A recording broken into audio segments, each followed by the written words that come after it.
This is part 21 of ASP.NET MVC tutorial. In this video, we'll discuss including and excluding properties from model binding using bind attribute. Please watch part 20 before proceeding with this video. In part 20, we discussed achieving exactly the same thing by passing a string array as a parameter to this update model function. Notice that here we have a string array with name property, and this string array specifies an exclude list. By passing the string array to this update model function, we are telling the default ASP.NET MVC model binder to exclude name property from model binding. We have also discussed using another overloaded version of update model where we have specified an include list. So this string array here specifies an include list, and notice the properties ID, gender, city, date of birth. So by passing the string array to this update model function, we are telling the default ASP.NET MVC model binder to include only these properties in model binding. Instead of using string array, we can also use bind attribute to achieve exactly the same thing. Let's see how to do that. I'm going to make a few changes to this controller action method. The first change is I'm going to get rid of this ID parameter and then use employee object as a parameter.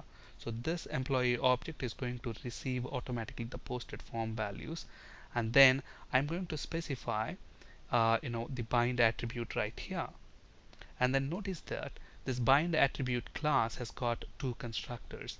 The second constructor has got some named parameters, and look at this, we can specify our include and exclude list.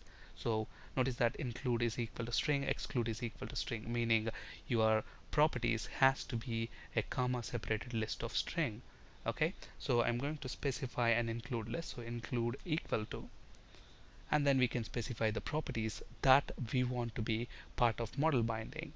So I want ID, gender, city, and date of birth. So let's copy that and specify that as our include list. Okay, so now we are passing in employee object. We got rid of that ID parameter, so obviously this line will throw a compilation error because we don't have that ID parameter anymore. But we can very easily get the ID of the employee by using this employee object. So employee object has got ID property, so employee.id. And look at this, when we have we have told the default ASP.NET model binder to only include this properties in model binding. So it's not going to bind name property. So from the posted form values, it will pick up only ID, gender, city, and date of birth, and then update the properties of this employee object, but not the name property. Name property will be null.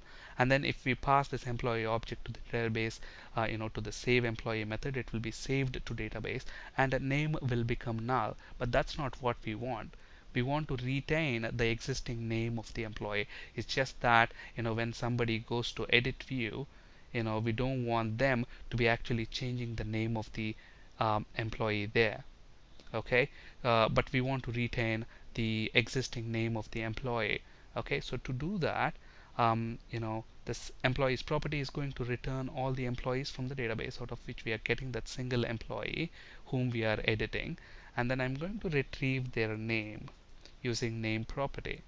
Okay, and then look at this, since we are already passing the employee object here, we cannot create there's no point in creating another instance of employee object here. So I'm going to get rid of that, and I'm going to set the name property of that employee object, okay, to whatever is present in the database. Okay, and then we can get rid of this update model function, because this employee object will automatically be receiving the posted form value, so we don't have to call this anymore. So I'm going to get rid of that update model there, and then if model state is valid, we are passing that employee object to the save employee, and then we are redirecting the user to index action. Alright, if there are any model state validation errors, we remain on the same view and get the opportunity to see those validation errors so that we can correct and submit the form once again. So with these changes, let's go ahead and run this and see if it's going to work as expected.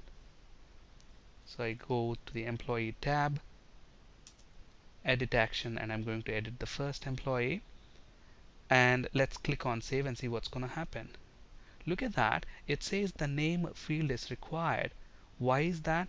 That's because, the default ASP.NET MVC model binder is only going to bind ID, gender, city, and date of birth from the posted form values. It's not going to update name property.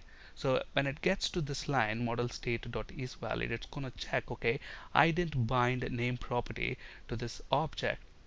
Okay, but then if you look at the employee class within our business layer, we have got this employee class.